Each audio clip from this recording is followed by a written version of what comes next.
Mas Bagong kon perkara Dimas Werkudara. Trunduk. Aku gagas Bagong. Aku kan karo Dimas Werkudara. Apa? Anggepe Kang Mas Bagong kon perkara Dimas Werkudara. Trunduk. Aku Saiki pendawane do malih tinggal. Bagong Ora sampe melu jan. Sami jan. su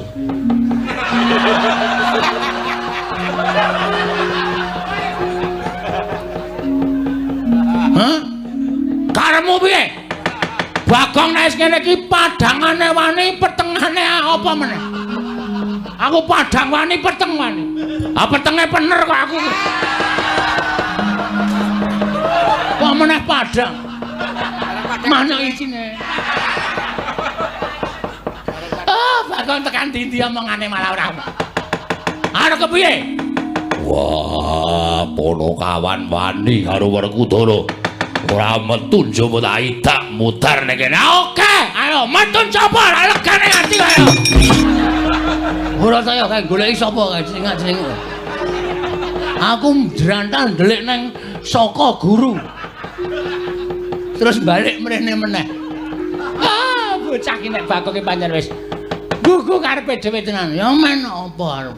Mangsaku wis do ngendemi Ndara Werkudara. Ora trima. Bagong Non.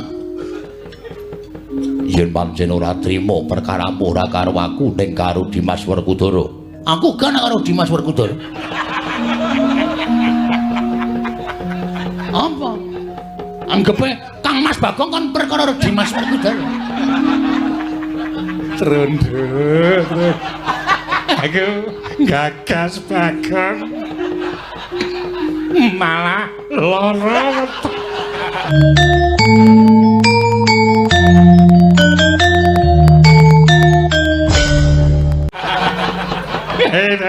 Bocah kok kandan-kandan. Ya. Paman anggenipun gumujeng ngantos-kantos pekandel. Lah kula menika nyawang raine Bagong wis guyu napa meneh nek nganti weruh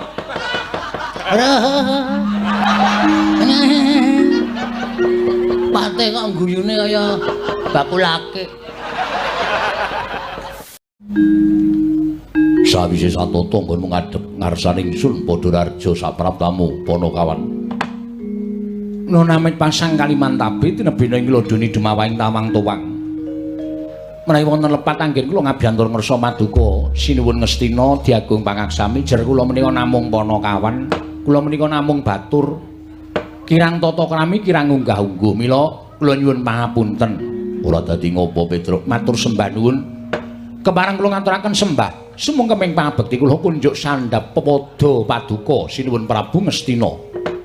ndak tampa ora liwat pangestu Kutampanono. Kula pundhi Cundaka Panglingga Murda mapakana kabagyaning gesang kula.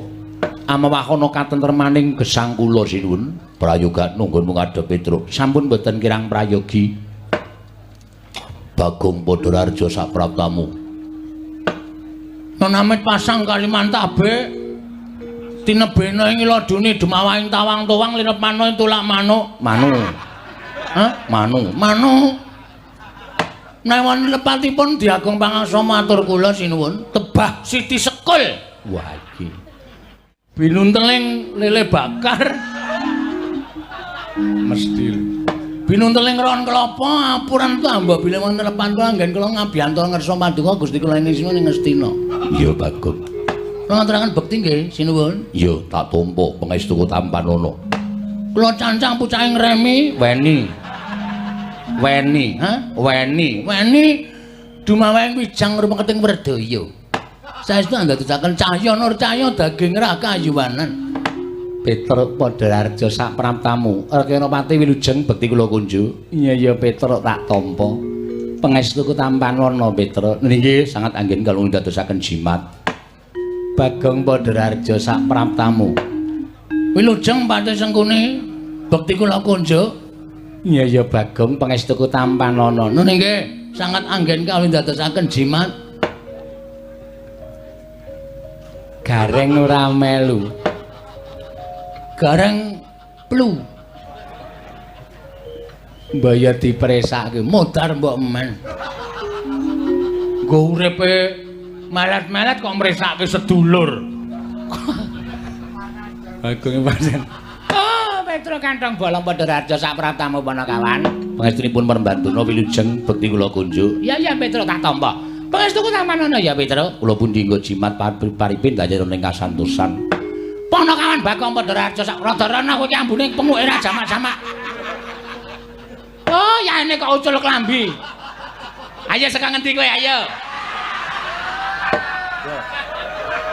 Ayo. Keri.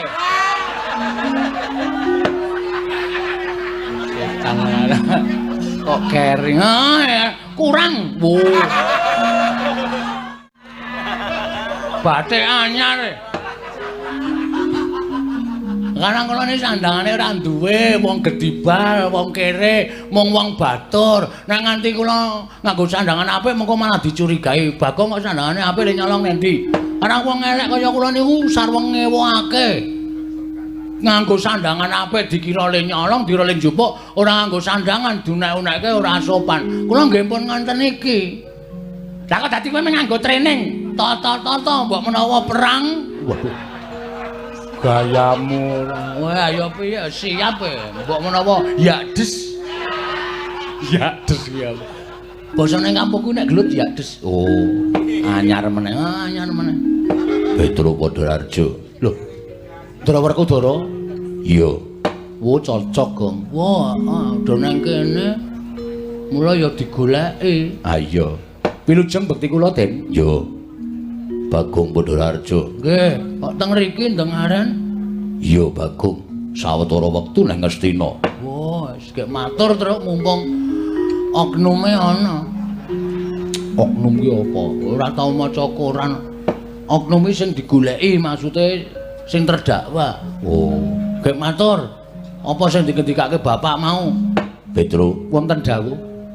eneng apa kowe sowan? Sepisan ngaturaken bekti kunjuk angka kalih. Sowan ngesanipun Sunan Prabu Duryudana menika mboten saking pikajengan kula piyambak, namung kula menika dapur dipun utus. Mboten kanthi kanyono-nyono, mboten kanthi kejarak kedadak. Bapak niku kerawan Sinuwun Prabu Ndarawati. Bapakmu kerawan Koko Prabu Sri Bathara Kresna. Nggih.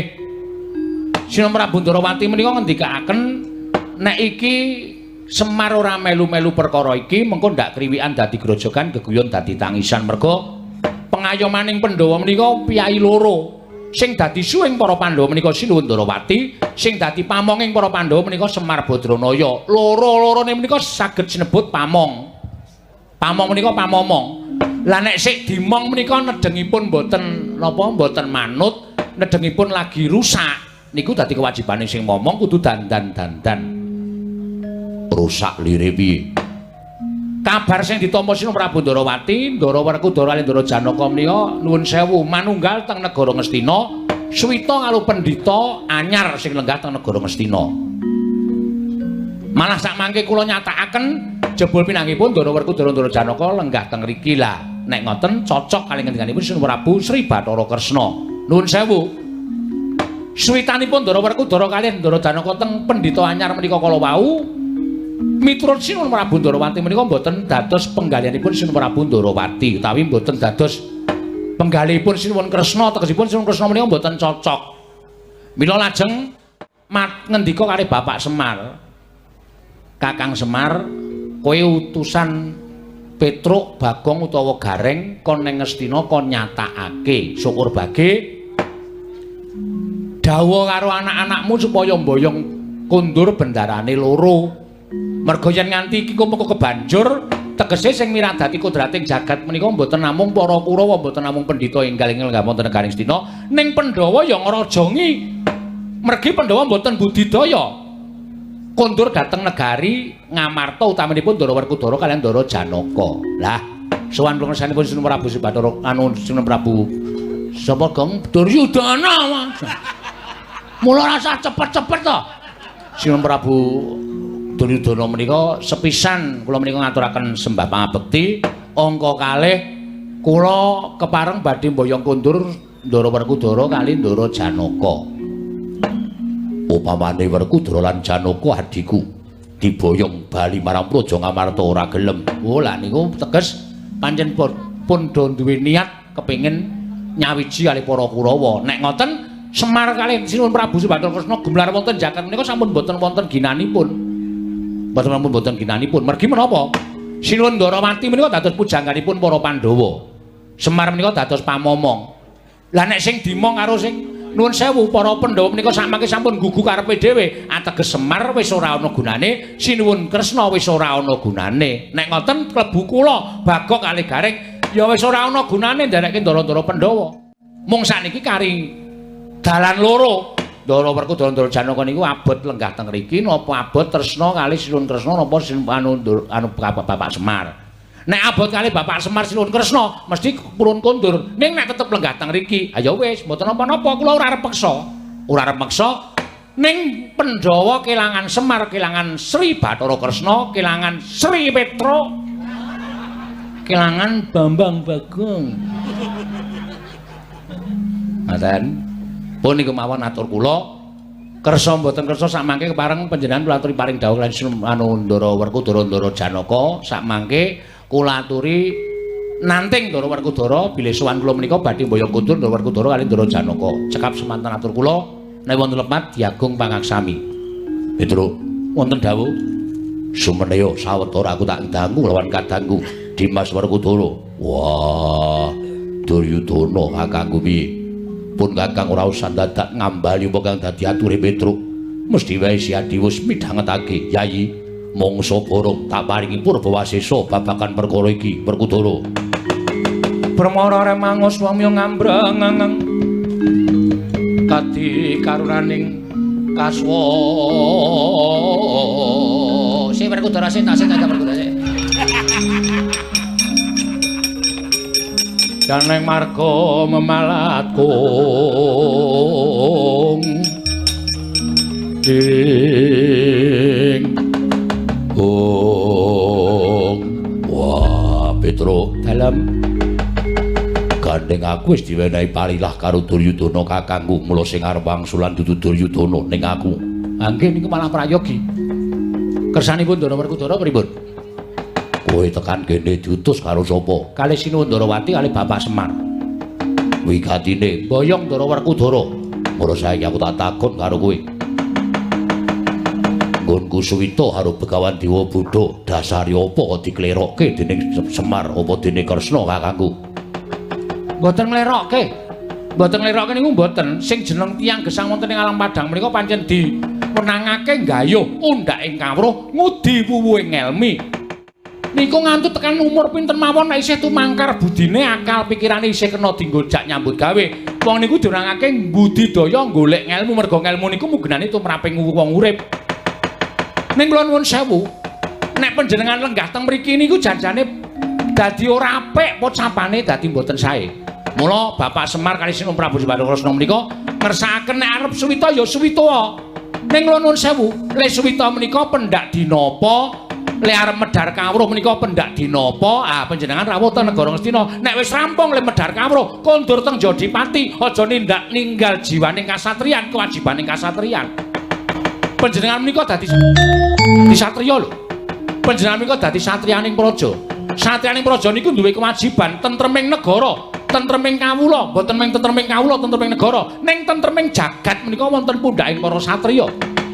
Ha nek satriyaning kerem ngangsu kawruh terus ninggal karo kewajibaning kasatriyan, donya niki rusak. Donya niki rusak. Kula nuwun pamunten lho. Wong srawung menika gumantung srawunge. Ngoten. Kuwatiring Bapak Semar niku nek nganti Ndara Werkudara niku wis dadi satriya sing apik, satriya sing becik, mongko srawuh wong elek. Kula nuwun pamunten, sing dikula sebut wong elek niku Kurawa. Niku bakale dadi elek. Wong elek srawung wong apik mongko akeh wong apik tinimbangane wong elek. Sing wong elek mau dadi apik niku wis hukum alam. Pun nek mboten percaya. Bagong niki mbiyen apik ning campurane maling. Sakniki wis gelem nyolong, ha to kok. Sukses. Bangga dheke. Ngoten. Niku tenan kula ora goro. Mula sampun ngantos panjenengan kelepetan dedosan para Sata Kurawa. Panjenengan suwita kena. Ning kula nuwun pangapunten lho. Nuwun pangapunten. Pendak mangsa kala diparingi kawruh kemawon panjenengan rawuh mriki. Nek wis ya bali. Bali terus nindakake kewajibaning kasatriyan menika langkung prayogi. Petro. Nun, Aku sapa? lho piye iki, Gong? Aduh, wis lali lho dheke dhewe. Jenengan Ndara Werkudara.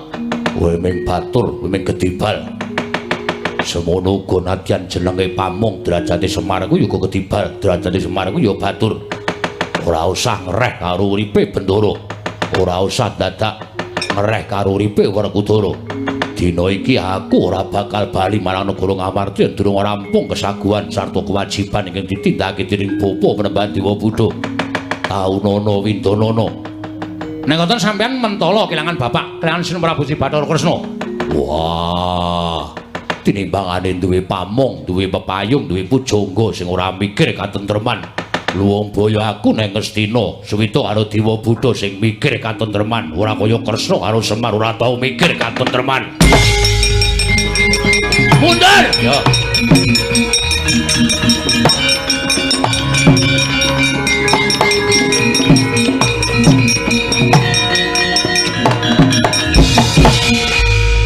Saiki karepmu piye?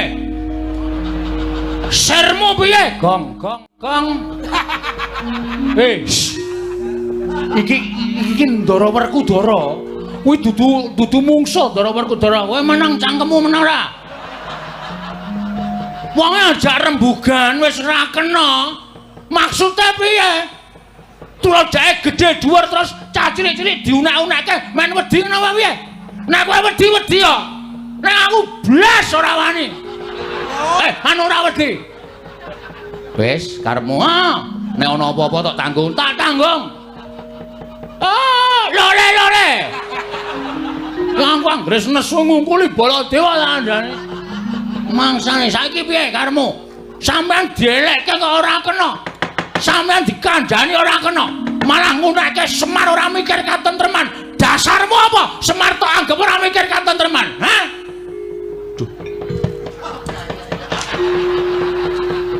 Nanti etor truk. Golek rokok. Aku titip ya. Orang kei dit kok titip. Apalan kowe.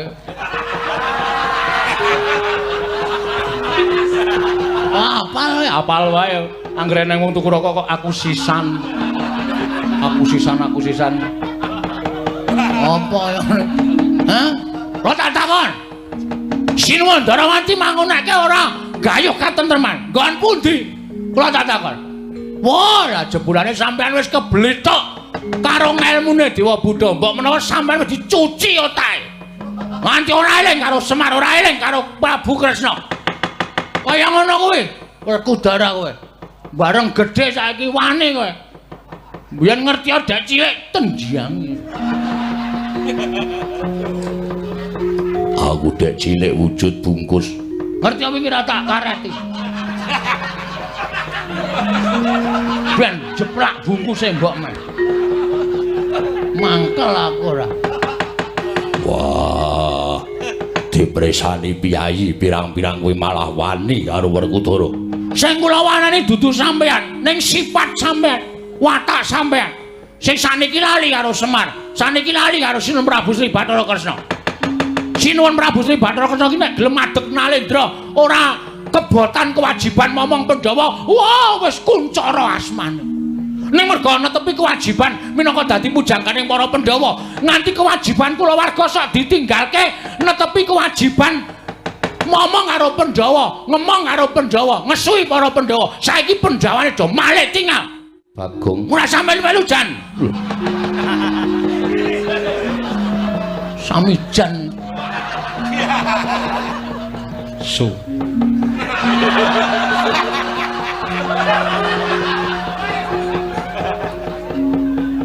Hah? Karemu piye? Bagong nek ngene iki padhangane wani, petengane apa meneh? Aku padhang wani, peteng wani. Ah petenge bener kok aku.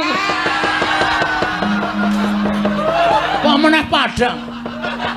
Mana isine? Bakon tekan ndi omongane malah ora. Arep kepiye? Wah, Ponokawan wani karo Werkudara. Ora metu njaba tak idak mutar nek kene. Oke, ayo metu coba legane ati ayo.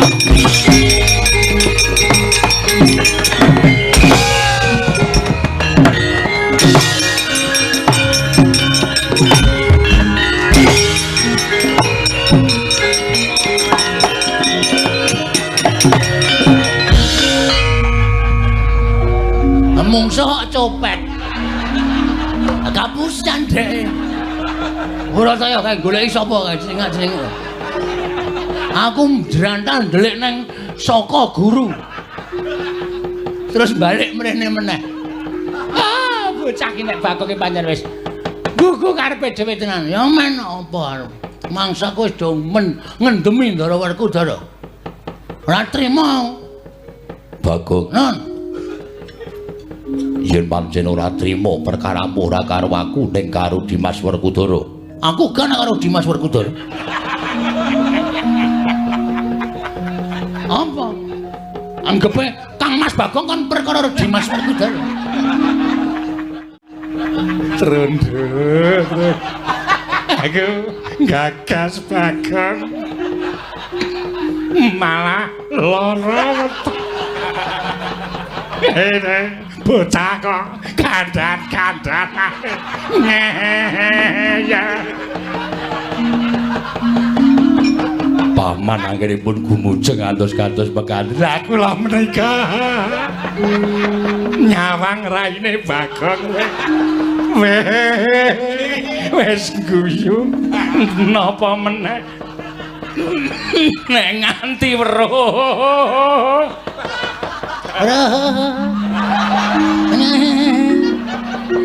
Pate kok guyune kaya bakul akik. Mau semakin sok rene kowe, ha.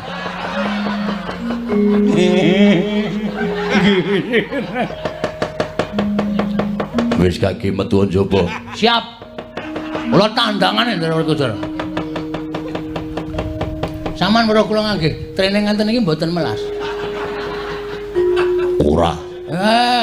Rasa kamanungsane nanti. Nganggo training mburi teles ngarep garing. Kok iso? Kae iki arep nglengsor nang suketan. Malah pas jeblok. Maknyes ngono. Terus teng clekite Bagong. Edan ndang metu. Nggih, nyempamit rasa nggo gamelan metu dhewe.